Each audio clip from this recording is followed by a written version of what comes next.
네, 여러분 안녕하세요. 지금 시장이 하락하다 보니까 내가 갖고 있는 종목에 대한 확신이 떨어질 때가 있거든요. 근데 이 주식이 좋은 주식인가? 이 회사가 정말 멀쩡한 회사인가? 또 뿐만이 아니라 이제 차트적으로 봤을 때 너무 고평가가 돼서 올라가면 떨어지는데 또 한참 걸리기도 하고, 이런 부분들을 우리가 종합적으로 해서 판단하는 방법을 한번 이야기해 볼게요.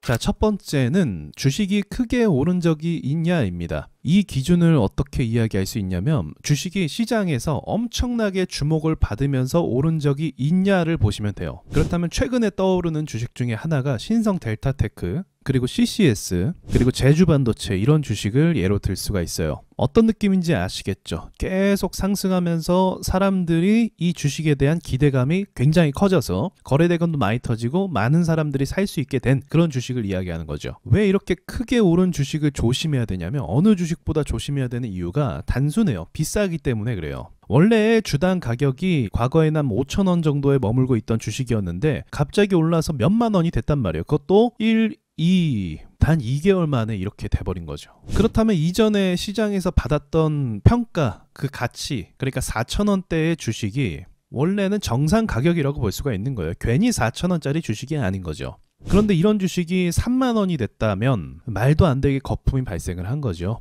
그건 바꿔 이야기하면 세력들이 4,000원대에서 사가지고 3만 원 위에서 팔았다, 이렇게 생각할 수 있는 거예요. 그러니까 더 이상 위에서 사줄 사람이 없을 수도 있다, 그런 리스크가 존재한다는 거죠. 그래서 이런 주식은 계속 가지고 가면 리스크가 좀 크고요. 그 다음은 더불어서 볼 수 있는 게 거래대금이에요. 거래대금이 오를 때는 많은 게 좋아요. 물량들이 막 실려가고 있다는 거고 세력들이 돈을 막 쏘고 있다는 걸 의미해요. 그래서 오를 때는 거래대금이 많이 터지는 게 좋아요. 그런데 내려갈 때는 거래대금이 많이 터졌던 주식이 결코 좋지가 않습니다. 왜냐하면 이 거래대금이 곧 사람들의 물린 금액을 이야기하거든요. 그만큼 떨어지게 되면은 이만한 거래대금이 다시 들어오지 않는 이상은 다시 위로 올리기가 어렵다는 겁니다. 그래서 제주반도체도 여기서 물린 사람이 워낙 많다 보니까 반등을 나오고 여기서 7천억 가까이 터졌는데도 불구하고 어때요? 올라가지를 못하는 거죠. 너무나 많은 물량이 묶여 있으니까요. 그러니까 엔비디아가 지금 이 상황이에요. 엔비디아가 제가 주요 매물대를 이탈하면 안 된다고 했잖아요. 근데 크게 이탈하니까 크게 거래대금이 터지면서 음봉이 크게 나올 수밖에 없는 거죠.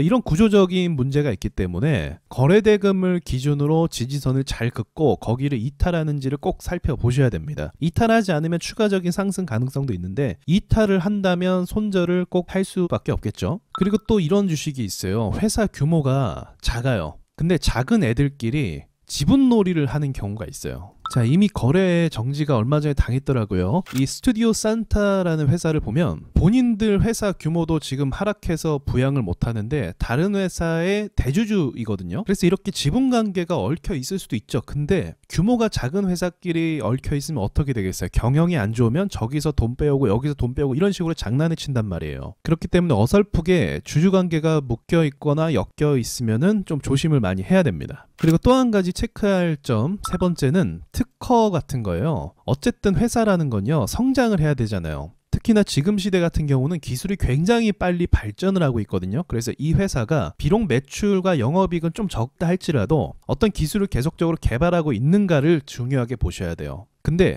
이런 것들을 또 속임수로 할 수가 있어요. 그래서 특허를 계속적으로 예전부터 등록해서 기술을 개발하는지를 좀 추이를 보실 필요가 있고, 조금 더 확실한 건 뭐가 있냐면 대기업과 협업 관계에 있는지를 체크하시는 게 또 중요해요. 기술을 개발해서 납품을 하기 시작했는데 현대차에다 납품한다, 기아에다가 납품한다. 그리고 얼마 전에 그런 회사도 있었잖아요. LG가 찜한 로봇 회사 엔젤 로보틱스, 이런 회사도 있었죠. 그래서 이렇게 연관성이 있다 보면은 재료가 터질 때도 있고, 그리고 이 회사가 장난으로 회사를 운영하는 게 아니라 진짜로 비즈니스 그 자체를 하고 있구나라는 걸 알 수가 있어요. 그래서 제가 지금 말한 기준에만 좀 어느 정도 부합이 되면 언젠가 이 회사가 오를 가능성이 굉장히 높습니다. 예전에 멤버십에서 종목을 가치 투자 종목으로 이야기했던 종목 중에 하나 광명전기인데, 시장이 떨어질 때 제가 매수하라고 말씀을 드렸던 종목 중에 하나예요. 그러니까 이 회사가 크게 오른 건 없지만 그래도 여기서 바닥에서부터는 많이 오르긴 했었거든요. 이 회사 기준으로 봤을 때 광명전기의 회사를 좀 알아보면 대기업과 공급 계약 체결을 굉장히 많이 맺는 회사입니다. 매출이나 영업이익은 그렇게 매력 있지 않은데 계속적으로 수주를 발생시키고 공사에 참여하고 그렇게 계약을 따오는 회사라고 볼 수가 있어요. 그래서 이 정도의 어떤 기준을 가지고 투자하신다면 지금처럼 주식이 떨어져서 가격이 싸질 때 매수를 하는 것도 괜찮은 판단이 될 수 있겠죠. 자, 여기까지 말씀드리고 마치겠습니다.